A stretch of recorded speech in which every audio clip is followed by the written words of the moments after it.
You are the young suckers that grow when the old banana die. The tragedy in most Africa, particularly in the political arena, is that the old bananas refuse to die, with the consequence that you turn up to be 50 and you are still told you are leaders of tomorrow. That is part of the problem of the continent of Africa.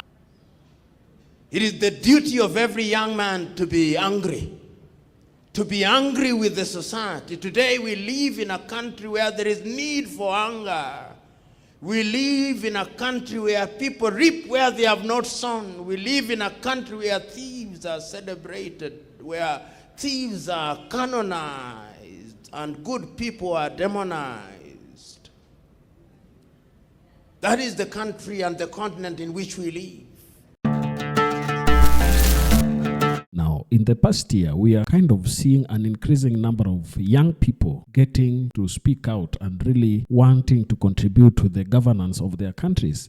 This is a phenomenon that is going on across the world. For instance, the just concluded presidential elections in the United States, we saw President Donald Trump win. And one thing that the voting demographics has revealed to us is that many young people propelled Donald Trump to the win that he had the other day. This is also happening in Africa, where we saw a protest in Kenya that was very consequential, where the Gen Zs decided to really go against their government and protest against punitive taxes. This is a phenomenon that I think is welcomed, because for many years, young people have always been thought of not to be people who are reasonable or people who can make decisions on major issues affecting their countries. And this is why people like Professor PLO Lumumba are coming out to speak to young people and telling them that it is time you get in the ring and start fighting, because no one is going to fight for you. He has given many examples where young people change the course of history. He also highlighted some people like those in the religious books where they got their enlightenment when they were still young, and through their youth they worked and ensured that their convictions and beliefs were sold to everybody. So in this clip that I'm going to play for you, he was speaking to a group of young graduates where he was urging them that as Africans, we need to wake up, and young people must know that it is only them who can put Africa in the global map in a respectable manner. So let's watch this, then come back and share our thoughts together. I'm not going to give a lecture. I'm going to engage in a conversation. How many of you here profess to be Muslims? How many of you here? What was the first word that the Prophet Muhammad was asked to read by the angel Jibril? Thank you. My name is Hanan Kasim, Treasurer Kemusa. The Prophet Muhammad, peace be upon him, was instructed to read. The Arabic text is Iqra, which means read. Iqra. Those were the words. And remember that the Prophet was illiterate, but he was made to read, and it was Iqra. For those of you who are Christians, at what age did Christ appear in the temple? And which book did he read? Or which book did he read from? Those who profess to be Christians. Can somebody come and tell me, the students? Yes, please. There's somebody at the back.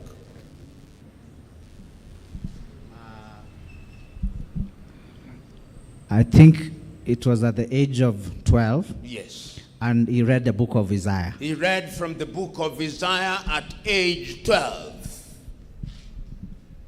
At what age was the prophet Moses called by God to go to Egypt when he was herding the cattle of his father-in-law Jethro? At what age? When he saw the burning bush. Who knows? This is a Christian university. You profess to be Christians.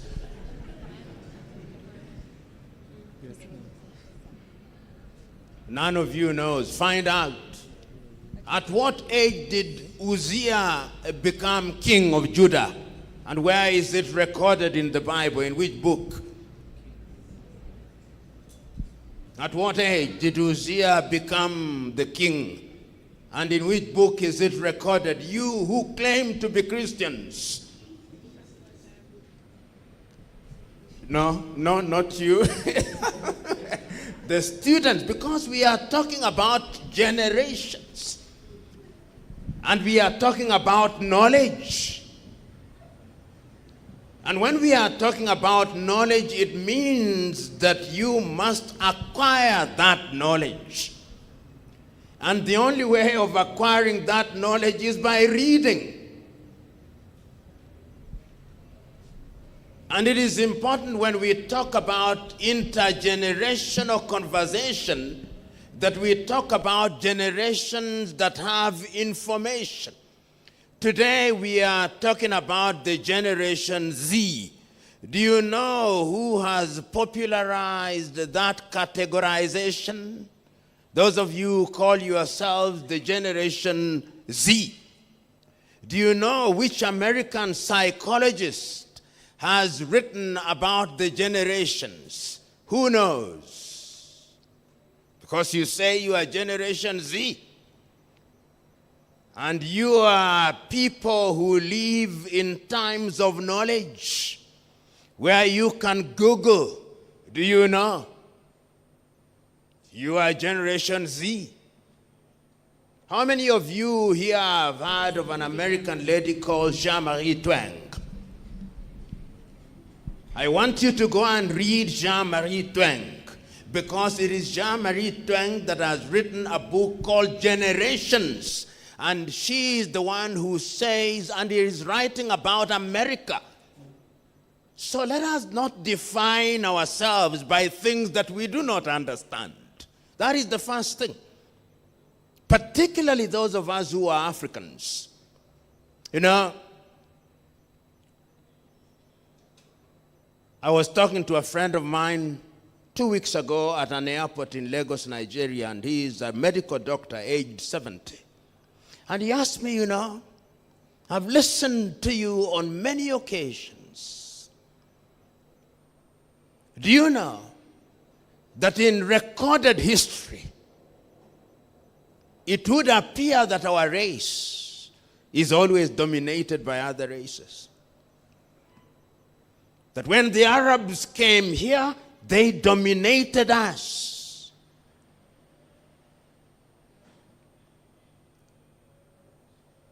That when the Europeans came here, they dominated us. We are dominated at home and we are dominated abroad. That when we go to other places, modern history appears to suggest that we never dominate. And I want you to reflect on that.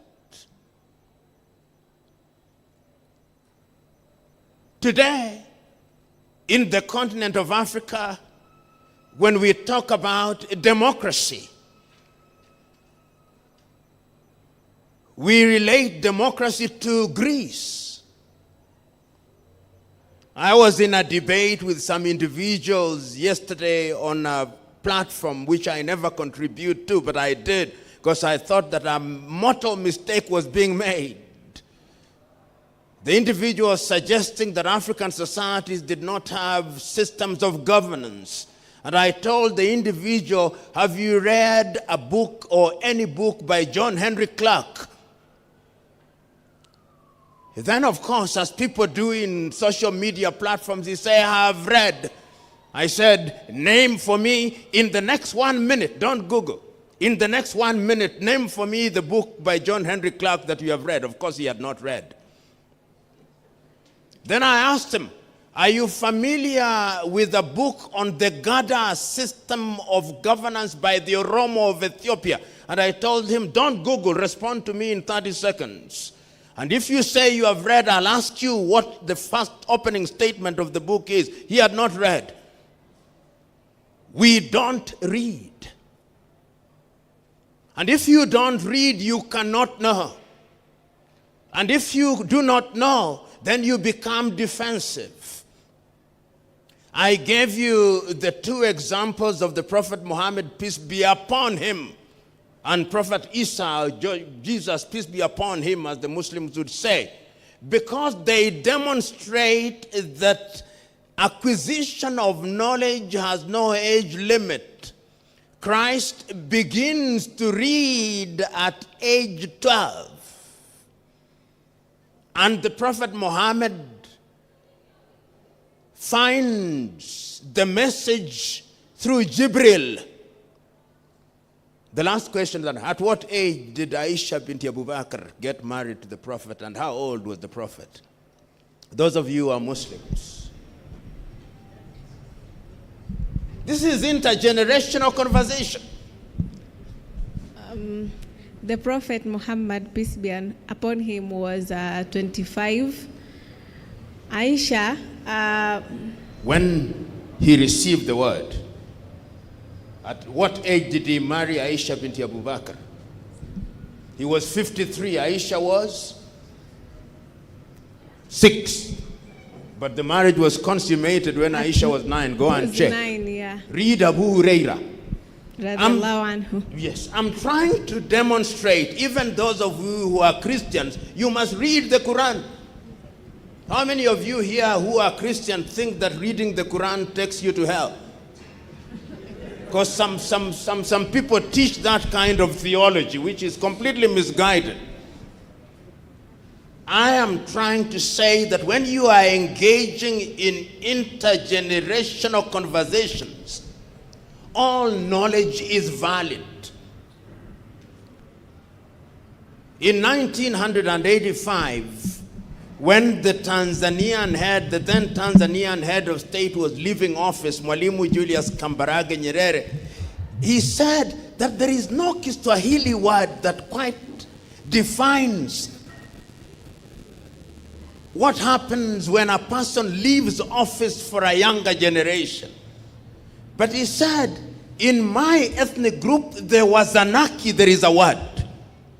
And I want Tanzanians to begin using that word, kungatuka.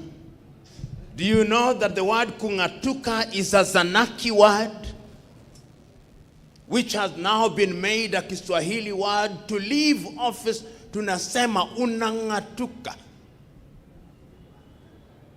And ukingatuka, you let another generation take over. Today, we are talking about generations.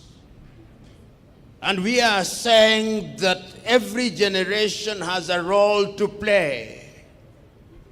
And history has been consistent in demonstrating to us that it is young people who change society. If you look even in religion, Christianity is a very young religion, and Islam, very young religions. If you go to the older religions such as Hinduism, how many of you here have read the books Mahabharata? How many of you have read the Mahabharata? This is a university where people ought to be reading.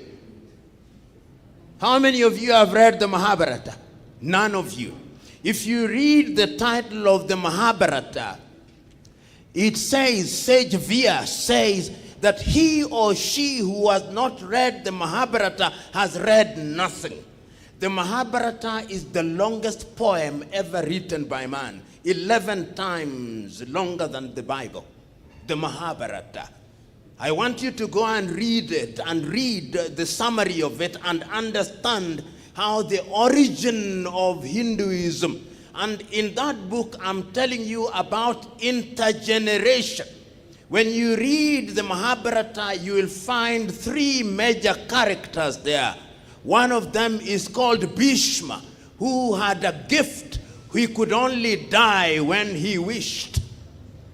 The other one is one of the first people in Hinduism to be called a Mahatma. Mahatma means a great soul. Those of you who are younger, the only person that you know to have been called Mahatma is Mohandas Karamchand Gandhi, otherwise known as Mahatma Gandhi. Those of you who come from the University of Nairobi, you'll find the statue of Mahatma Gandhi at the Great Court. a great soul, because soul is Atma. And in that particular book, there are young people who are trained. They are called the Pandavs. They represent good. And their cousins are called the Kauravs. They represent evil. And why am I telling you this? Bhishma is allowed to live for many years in order to train the young ones, because wisdom and experience comes from age. And it is the duty of the young ones to learn from the experienced ones. And it is the duty of the old ones to give way. This is why when he's writing in 1958, the then 22 years only, Chinua Achebe, in his book Things Fall Apart, poses the question, and where are the young suckers that will grow when the old bananas die?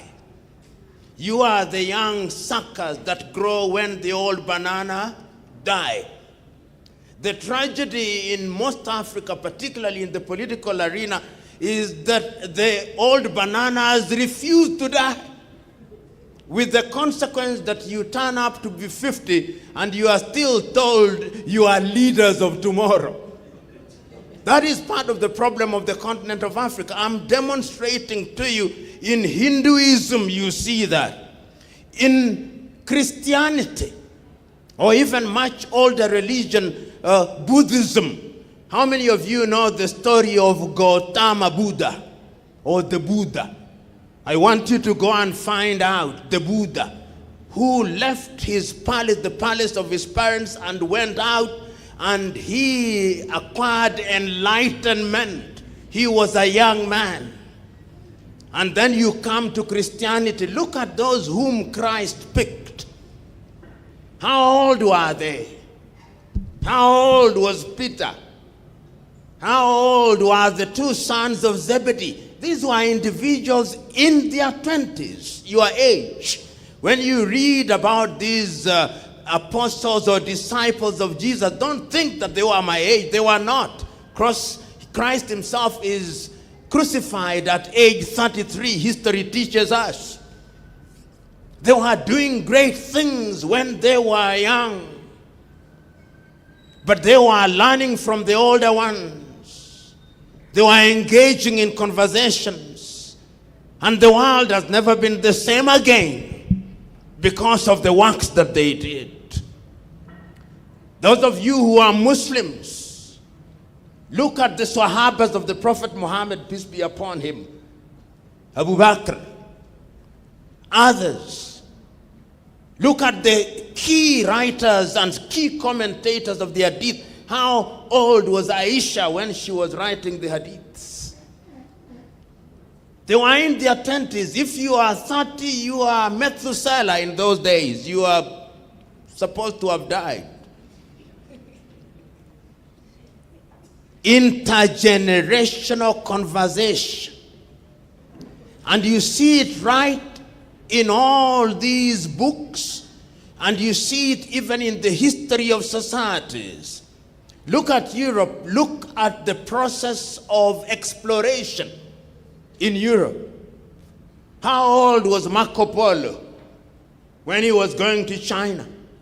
How old was Vasco da Gama when he was leaving Lisbon and coming through the Cape of Good Hope, coming to Mombasa and going all the way to Goa in India? They were in their 20s. How old was Christopher Columbus? How old were they? They were young, in their 20s. It is the energy and zeal and zest of youth that gives birth to change. Who among you, how many of you here have watched the film Gandhi?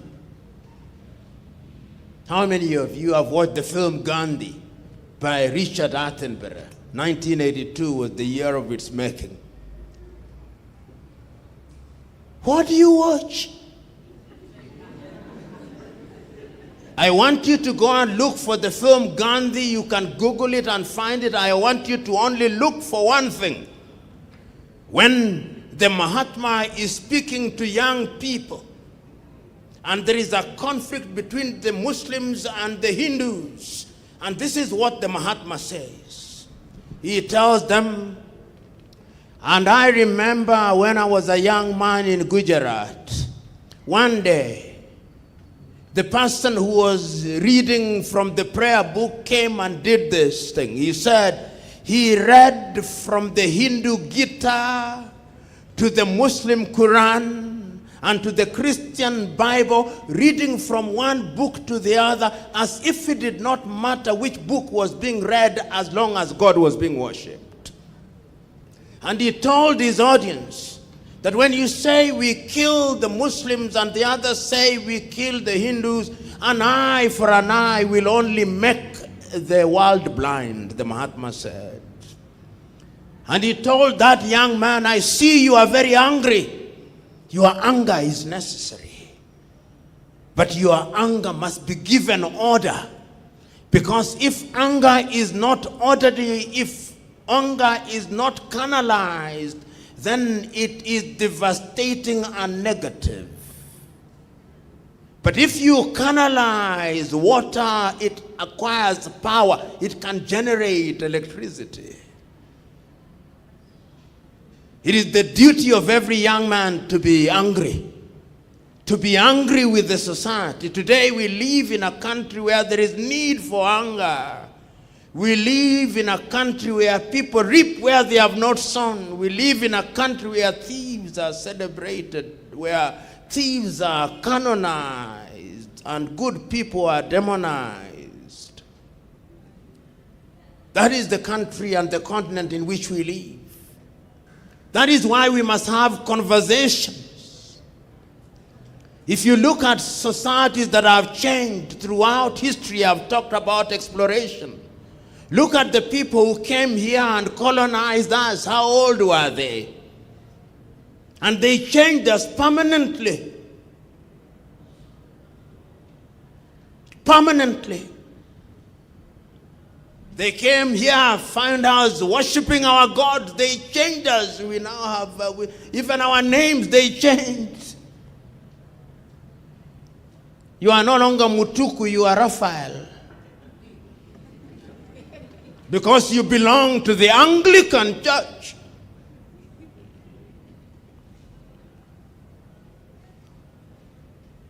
You are no longer Onyango. You are John, because you are Roman Catholic. You are no longer Ntamburi because you are Martin, because you are Methodist. Young people, they came here, they were young. But there were people back at home. The Royal Society in England was the guarantor of them, and they changed societies. What are you going to change? You who are here. Don't tell me you are young or you are too young. No, you are not too young. But that can only happen when there are conversations. How many of you here have watched the film Ten Commandments, 1956 version by Cecil B. DeMille, with Charlton Heston as Moses and Yul Brynner as Ramesses II? How many of you? How many of you? Because you are Christian, you ought to have watched the Ten Commandments, the 1956 version, the original one.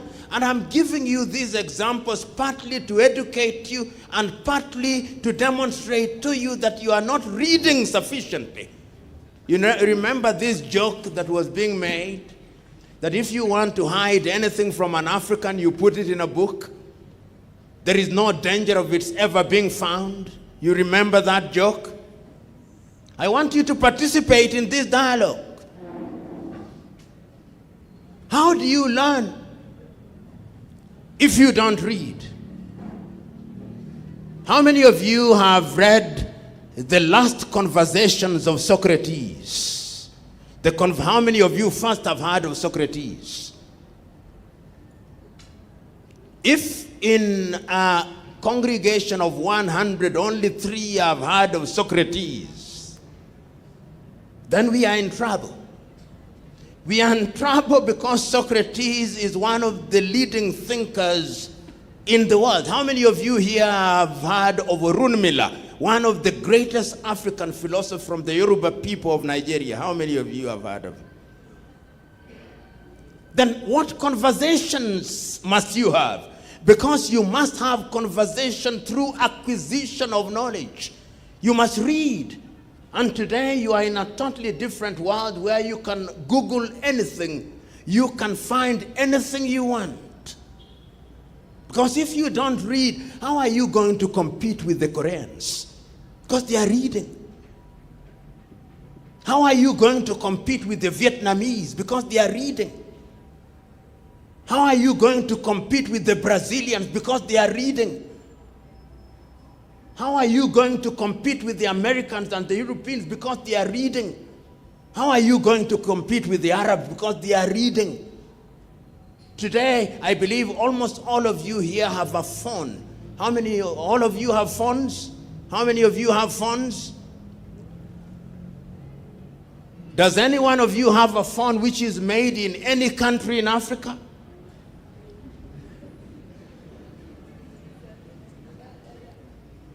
None of you. That tells you that our conversations, you know, in Africa, the only thing, a friend of mine was telling me, is from South Africa, is a white South African. He told me, you know, what we did in many African countries is that we gave you Africans the crown without the jewel. And we gave you a toy called politics. That is what you play with.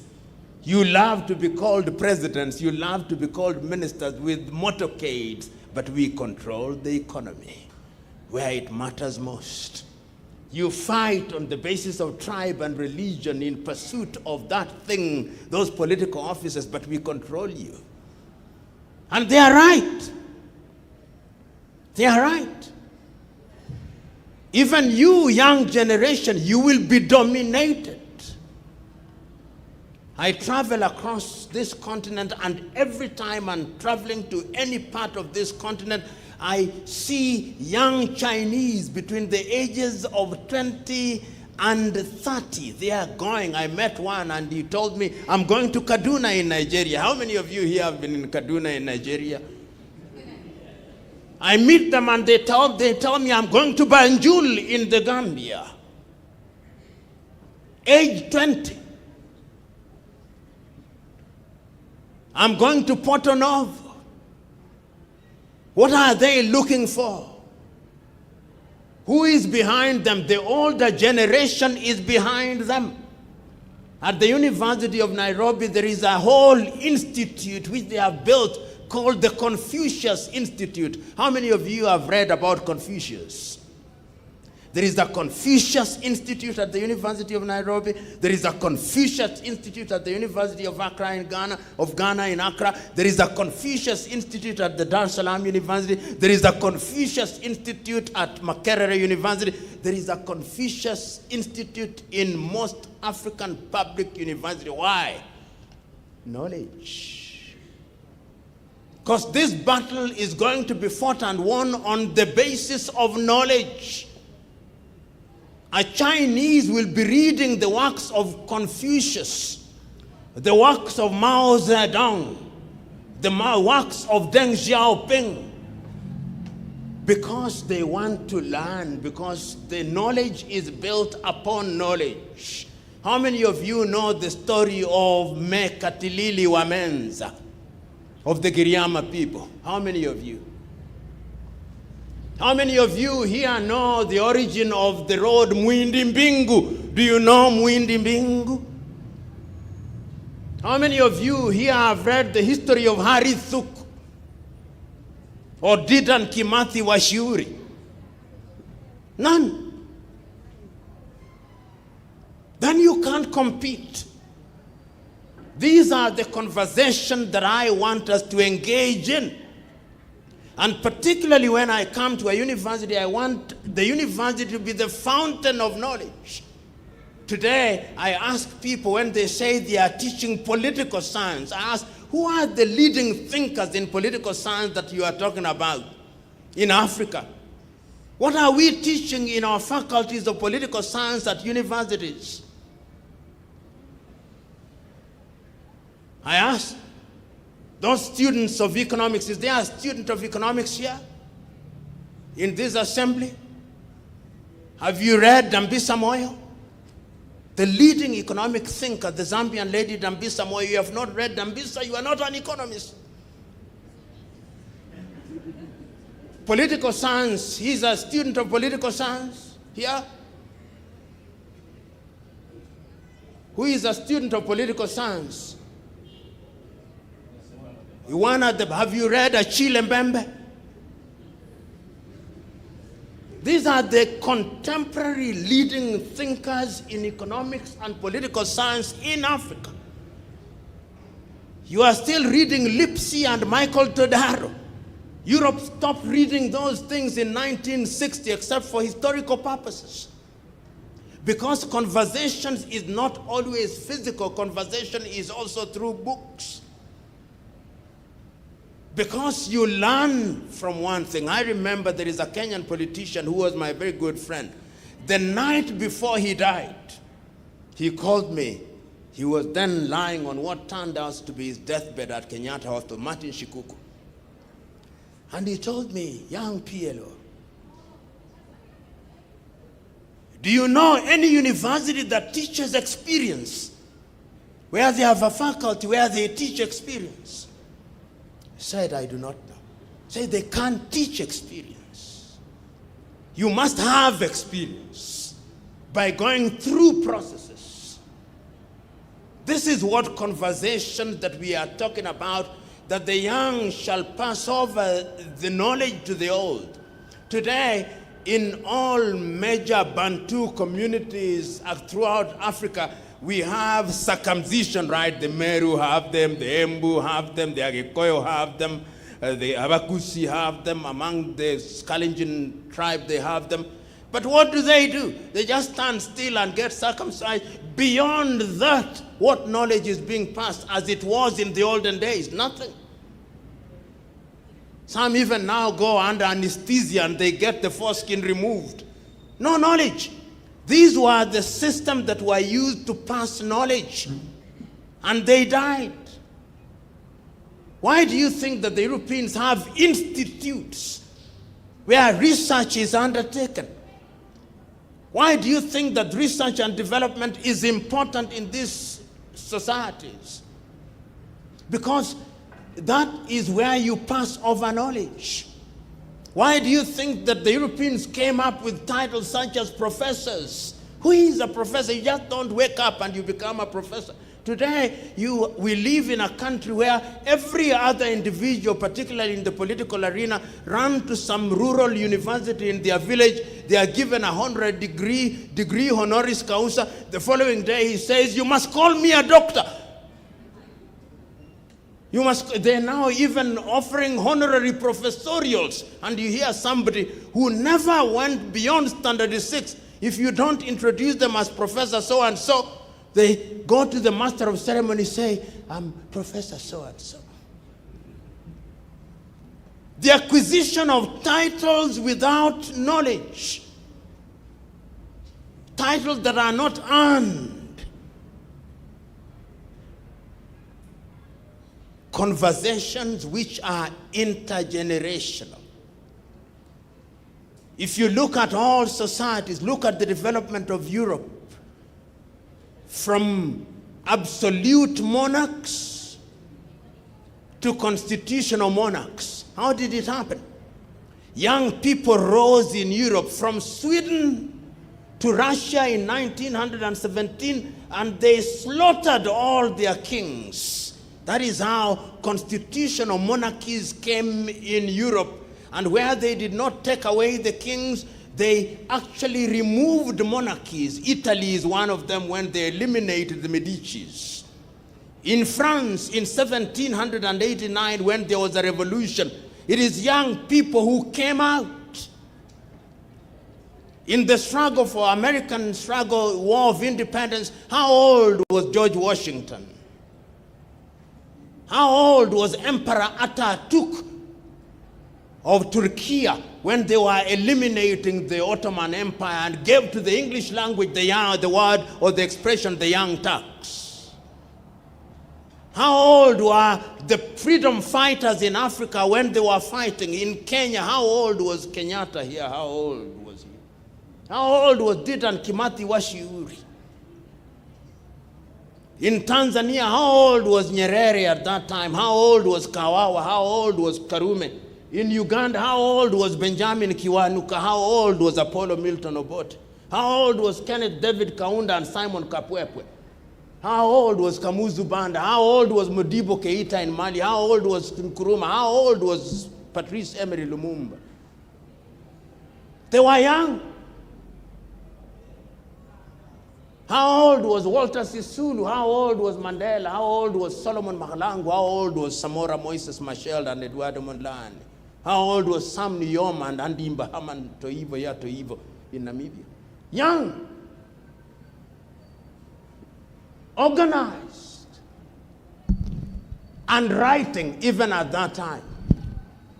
How old when Chinua Achebe was writing his book, Things Fall Apart? Chinua was 22 years of age. How many of you here are 22 years of age? How many paragraphs have you written beyond the examination?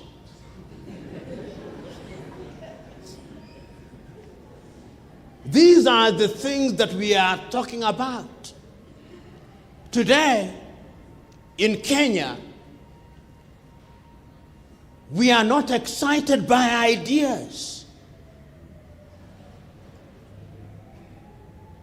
And societies are moved by ideas. You know,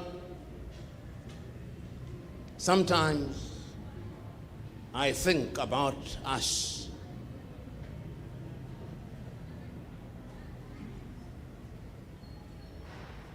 And our inability to invent and innovate. And I love giving this example. Today, when I leave here, I'll possibly be driving a car made by Japanese, Toyota. It came from young minds, Toyota. I want you to look at the age of the man who came up with Toyota. Then some of you will leave here and you'll be carried in a border. I want you to read how Koichiro Honda, the man who came up with what you now drive called Honda, Koichiro Honda, how old he was. And when I leave here, I'll go and fill my car in a petrol station, Total Energies, which is French. Then I will go to KFC, Kentucky Fried Chicken, which is the United States of America. I may even take Uber, which is from the United States of America, San Francisco, or Bolt, which is from Estonia, or Yego, which is from India. And once I've taken my Kentucky Fried Chicken, I will then have a portion of it being delivered to me by Glovo, which is from Spain. And if I'm the middle class, my house will be guarded by KK, which is Gardawald from Canada, or G4S from the United States of America. And when I want to sell my building or I want to let out this building, it will be Knight and Frank from the United Kingdom. And when I'm thirsty, I'll possibly be taking water, Dasani, which is Coca-Cola. And my shoes is from Italy. My watch from Switzerland. My underwear made in Bangladesh or Vietnam.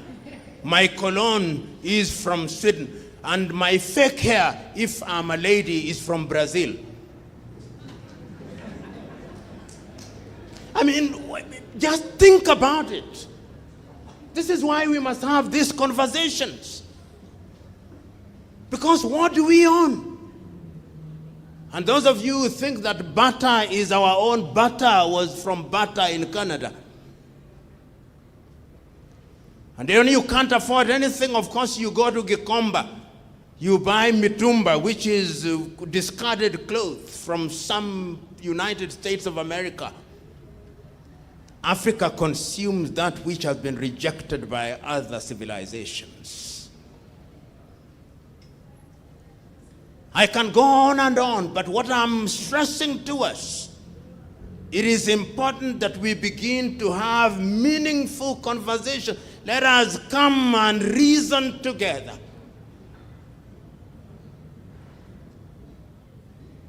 Let us come and reason together. This is what is making the Chinese go where they are going. The Chinese young men and women demonstrated in Tiananmen in 1980s, and I want you to look when the Chinese are holding their party meeting, 6,000 of them drawn from different parts of China. China is now planning for the next 100 years.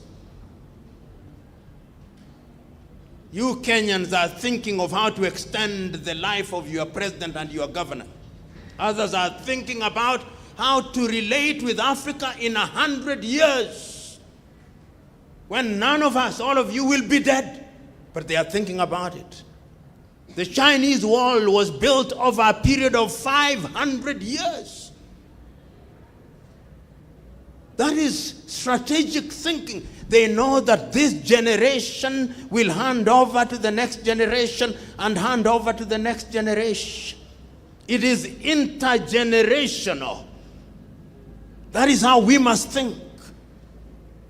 Today, do you know that when you go to Kisumu, you actually can eat tilapia, which is imported from China, in Kisumu? Tilapia. Do you know that if you go to Carrefour supermarket, which is a French outlet, you can buy butter from Denmark and eggs from Romania, as if our chicken forgot how to lay eggs? These are the realities.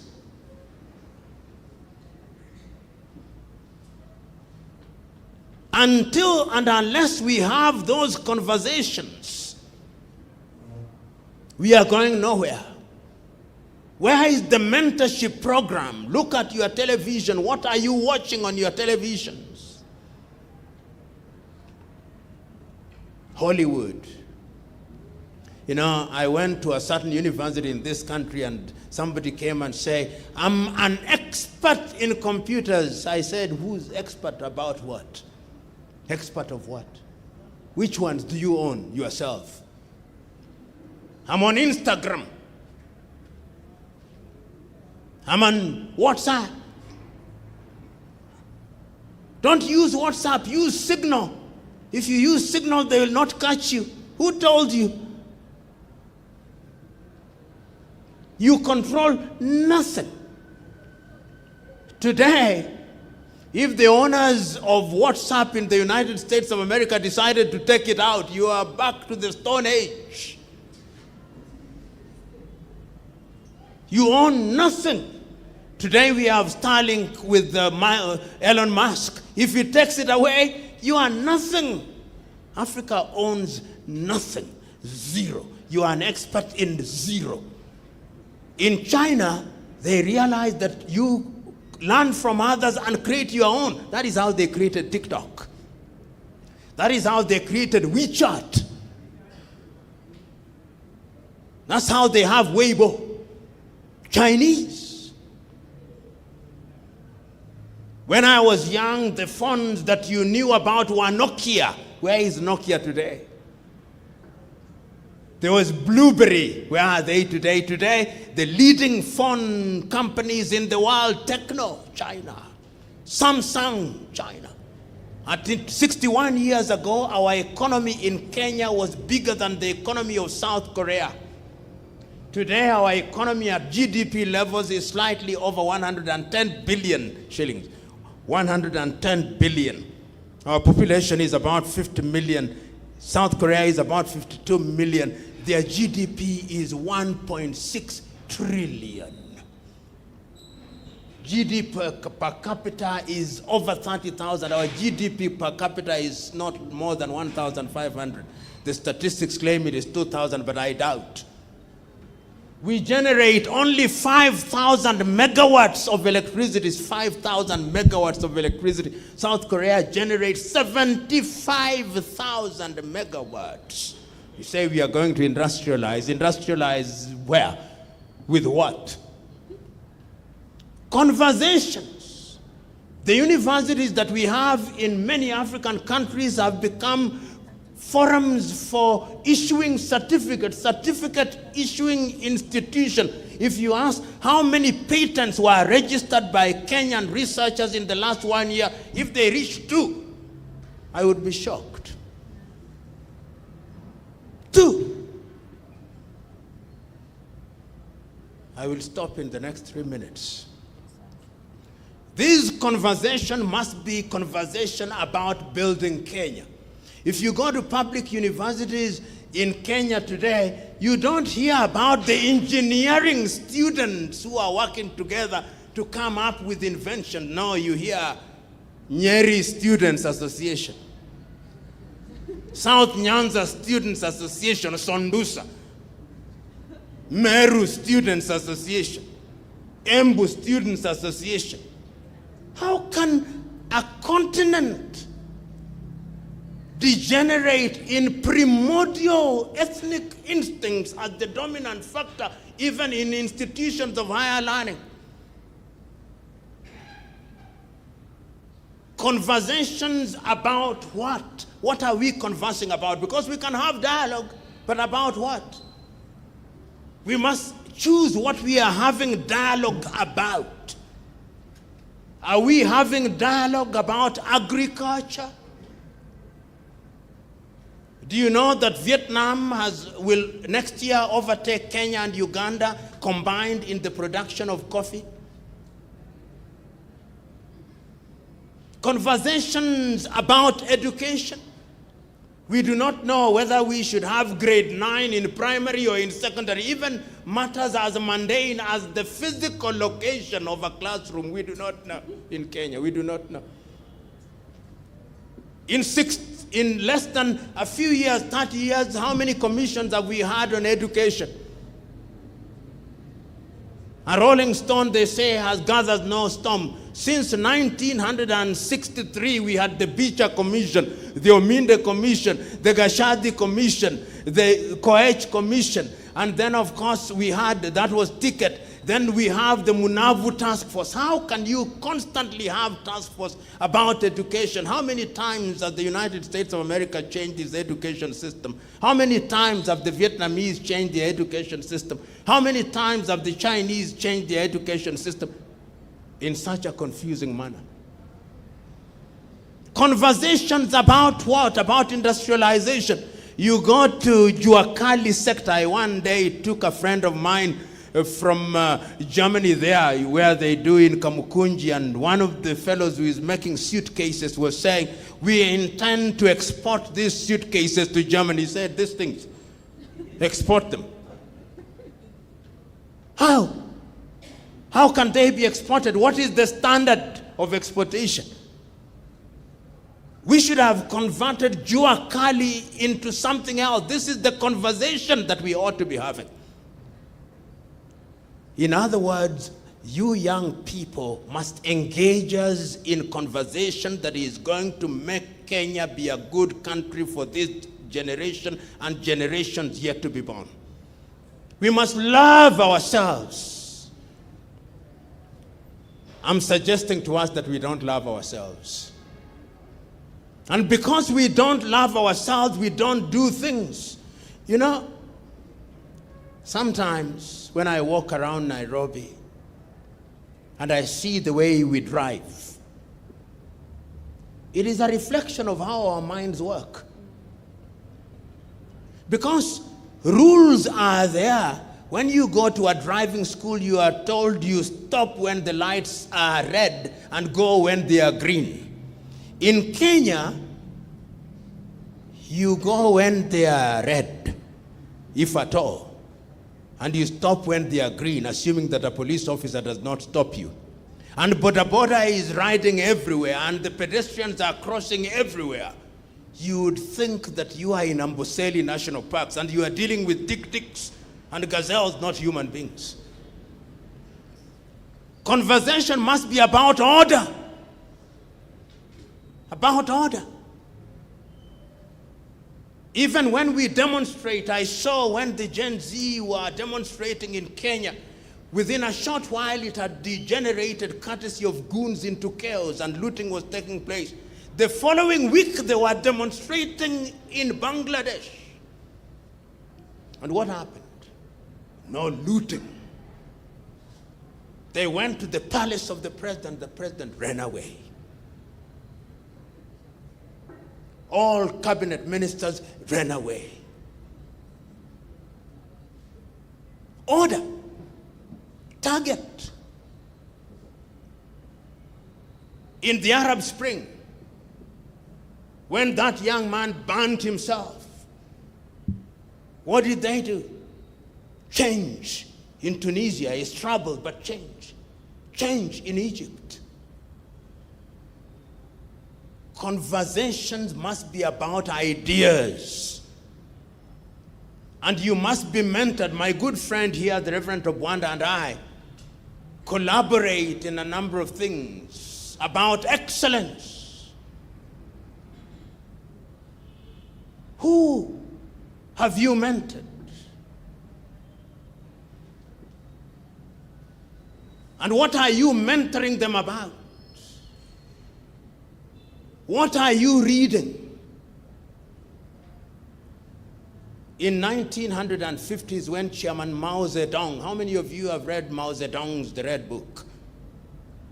You must read it, even if you are not a communist. When Mao Zedong wrote that book, he said, and Vladimir Lenin, after the Bolshevik Revolution in 1917, he said, if you want to say anything, you must say it in 3 minutes, and if you do not know, you do not speak. You have no right to speak. It is only those who know who ought to speak. Vladimir Lenin. And I want to conclude with this. It is through dialogue that you change societies, and you change them, and that is why I told you to read the poem Fear. Because when you lose fear, then you can change the world. You know, there is a young German who changed the world. That young German is Martin Luther. How many of you have heard about Martin Luther? Martin Luther became famous because on the 31st day of October in the year 1517, after he had had dialogues with the clergy in the Roman Catholic Church about many things, he was dissatisfied. He did not just come out and make noise. Martin Luther, 31st of October, 1517 in the 16th century, he came up with what then began or heralded the beginning of the great reformation of the church. The 95 Theses at the church in Wittenberg.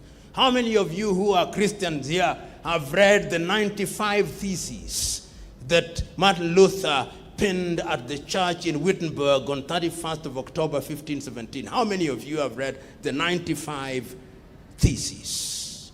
I want you to go and read the 95 Theses. Why am I saying this? Dialogue in an organized manner. How many of you here who are Christians have read the great debate between Athanasius and Irenaeus, which ultimately led to the convention of the Council of Nicaea and the Nicene Creed? How many of you who are Christians here recite the Nicene Creed of 324 AD? How many of you who are Christians know about the Nicene Creed? And you are Christians in the Council of Nicaea. I conclude by saying that we can only dialogue on the basis of knowledge. When you have knowledge, you lose fear, because you know that what you are talking about is evidence-based. And your knowledge must be about many things. I'm a professed Christian, and I gave a friend of mine, there is a book which is written by Desmond PLO Tutu. How many of you have read the book God is Not a Christian by Desmond PLO Tutu? How many of you? How many of you have read the book God is Not a Christian, Desmond PLO Tutu? How many of you have read the book There is Some Element of Godlessness in Christianity and Muslim by Kamau Masharia? How many of you have read Towards Genocide in Kenya, The Curse of Negative Ethnicity by Koigi Wawa Mwere? None. Therefore, as I conclude, my message is, let us dialogue intergenerationally, but I want to dialogue with individuals who have information. Because when you have information, you have the courage to talk. And you have the courage to speak and to offer an opinion. And when you have an opinion, you can change that opinion when you have superior evidence. The question is, some people say, a friend of mine used to say, that so-and-so holds an opinion. He said, no, let us find out whether he holds the opinion or is the opinion that holds him. Because there are individuals who claim they hold opinion, but they have no opinion. They are held by certain dogmatic positions. So, I've spoken longer than I intended. You are young suckers that will grow when the old banana dies. But there is also another saying. As long as the old goat does not die, the young goats will never thrive. It is the duty of those who are old to also have mentees. You who are old here, how many of you are you mentoring?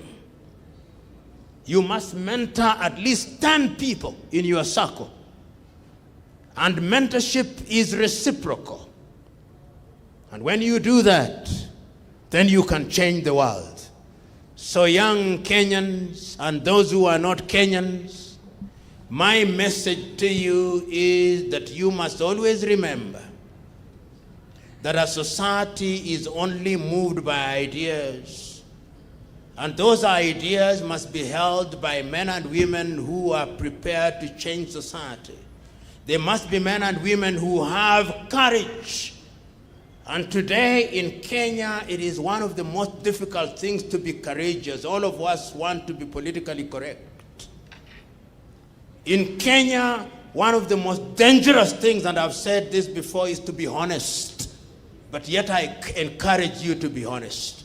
One of the most dangerous things in this country today is to be courageous, and I encourage you to be courageous.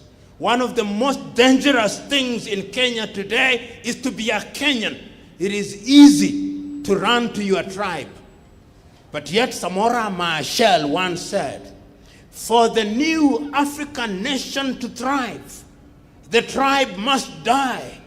But I do not mean that the tribe dies, that it does not exist. No, it should remain a mark of identity, but not a basis for decision making. That is what we must embrace. And you must say so and do so courageously. So be Kikuyu all you want, be Luo all you want, be Kamba all you want, be Luhya all you want. But when we are making decisions, let's make decisions on the basis of that which is good and right. Today at Kemu University, when you are being taught law, do you ask the tribe of the lecturer? No. What you want is a good lecturer, don't you? It is the great Deng Xiaoping who said, when they were changing the economy of China, he said, in China we have made the decision that we want to catch a rat. And in that exercise, We do not care whether the cat that catches the rat is black or white. We only want a cat that catches the rat. That is the decision that we must make as a people. If we make that decision, then our countries will be right. I'll take 2 questions, then I leave. Thank you. Now, that is such a powerful speech from Professor PLO Lumumba. He really speaks truth to power in many instances. And I think in this case, he has really told young people in Kenya and especially in Africa to wake up, because it is time for them to really take control of governance and everything in leadership. We see the kind of election that happened in the United States. The Gen Zs were very, very effective, and they pushed Trump into leadership, which is something that is quite consequential. We are able to see that youthful people are able to run a lot of agencies within different parts of the world. I like countries like Rwanda, where youthful population is given a good time and a good space to work even in the cabinet. So this, I think, is something that must be embraced. And young leaders must start thinking of how they can take control of leadership within the African continent. Let us not leave this to the old bureaucrats who have taken advantage of the systems for so long and don't want to allow us to really live to the freedom that we want. It is not upon them to decide for us how our countries are going to be governed. We are sound enough, we are old enough to take up all that we need to take up from them and get to leadership and see what we can bring to our countries and to our world. And youthful population across the world are joining up hands together with an idea and an agenda of ensuring that all the old tricks that were used to really suppress people's freedom are eliminated. How is it that Africa is going to tap into its big youthful population and get what it deserves? Here is what experts say. The dynamic shift among youthful populations in Africa demanding a greater role in leadership is rooted in the continent's changing demographics and a growing sense of urgency around addressing persistent economic, social, and political challenges. With a median age of roughly 19 years, Africa is the youngest continent globally, and its youthful population holds immense potential to drive growth, innovation, and transformative change. This demographic reality underscores why the youth are pushing for representation in leadership and why their inclusion is increasingly critical. Historically, African leadership has often been dominated by older generations. While this has sometimes been associated with the experience and continuity, it has also been linked to slow responses to contemporary challenges, entrenched governance issues, and stagnation in political reforms. In contrast, young people are seen as bringing new perspectives, technological skills, energy, and creativity to decision-making processes. Youthful leaders can be more attuned to the needs of their generations, such as unemployment, education reform, digital transformation, and climate change issues that disproportionately impact young populations. For example, young Africans face significant barriers to employment, with youth unemployment and underemployment remaining stubbornly high. Traditional approaches have often failed to adequately address this crisis, leading to the rise of youth-led movements, social enterprises, and calls for leadership that can enact meaningful change. Young leaders are often more willing to embrace innovation, digital transformation, and entrepreneurship as solutions to economic challenges, which can bring new opportunities and drive sustainable development. Moreover, social movements like End SARS in Nigeria and similar youth-led protests across continent illustrate young people's desire to influence political and social change. These movements highlight widespread frustrations with corruption, human rights abuses, and poor governance. Young Africans are demanding to be heard, calling for leadership that is transparent, accountable, and aligned with their aspirations. The shift towards youth leadership also challenges existing power structures, often prompting resistance from established leaders. However, this push is necessary as meaningful representation and active youth participation are essential to fostering inclusive governance and leveraging Africa's demographic advantage. With their energy, innovation, and adaptability, Young leaders can bridge the gap between generations, modernize outdated institutions, and shape a more dynamic, responsive future for their nations. In conclusion, Africa's youth are not just demanding a seat at the table, they are recognizing their potential to be drivers of positive change. Embracing their leadership is not only fair, but also essential for Africa's sustainable and inclusive growth. That is all that we can see. And for me, as a believer in young people and as a young person, I think it is incumbent upon us and also the existing system bureaucrats to understand that young people, when they come, they are not coming to sell the country away. They are not coming to destabilize structures that exist, but they are coming to really make things work and address their aspirations. Much of the solutions proposed by these old leaders sometimes use old methods to address new challenges. Yet, we have new century challenges that need new century solutions. So it is only youthful population, if they are allowed to take up leadership, only then can they have sustainable change and transformative change that addresses issues that affect us today. Tell me down in the comment section what you think about this. And if you're watching us for the first time, don't forget to subscribe to our channel, like this video, and also share. Thank you, and may the good Lord bless you. Goodbye.